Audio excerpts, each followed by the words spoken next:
UDF അധികാരത്തിലെത്തിയാൽ ജമാഅത്തെ ഇസ്ലാമി ആയിരിക്കും ആഭ്യന്തര വകുപ്പ് കൈകാര്യം ചെയ്യുക എന്നും പല മാറാടുകളും ആവർത്തിക്കുമെന്ന പ്രസ്താവനയിൽ AK ബാലനെതിരെ CPM പാലക്കാട് ജില്ലാ കമ്മിറ്റിയിൽ രൂക്ഷ വിമർശനം. പ്രസ്താവന ഒഴിവാക്കാമായിരുന്നുവെന്നും ബാലൻ വാ തുറന്നാൽ പാർട്ടിക്ക് വോട്ട് പോകുമെന്നും ഉൾപ്പെടെയാണ് വിമർശനം ഉയർന്നത്. CPM പാലക്കാട് ജില്ലാ കമ്മിറ്റി യോഗത്തിലാണ് മുൻ മന്ത്രിയും മുതിർന്ന CPM നേതാവുമായ AK ബാലനെതിരെ രൂക്ഷ വിമർശനമുയർന്നത്. UDF അധികാരത്തിലെത്തിയാൽ ജമാഅത്തെ ഇസ്ലാമി ആയിരിക്കും ആഭ്യന്തര വകുപ്പ് കൈകാര്യം ചെയ്യുക എന്നും പല മാറാടുകളും ആവർത്തിക്കുമെന്ന പ്രസ്താവന ഒഴിവാക്കണമായിരുന്നു എന്നാണ് വിമർശനമുയർന്നത്.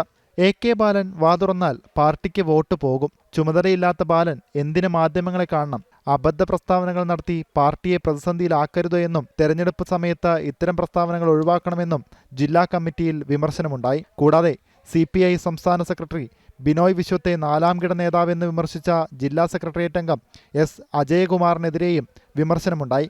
ഒപ്പം PK ശശിയെ പാർട്ടിയിൽ നിന്ന് പുറത്താക്കണമെന്ന ആവശ്യവും ഉയർന്നു. ശശി വർഗവഞ്ചകനാണ്, ഇനിയും പാർട്ടിയിൽ വെച്ചു പൊറുപ്പിക്കരുത്, ഇത് പാർട്ടിക്ക് ദോഷം ചെയ്യുമെന്നും ഉൾപ്പെടെയാണ് ജില്ലാ കമ്മിറ്റി യോഗത്തിൽ നേതാക്കൾ പറഞ്ഞത്.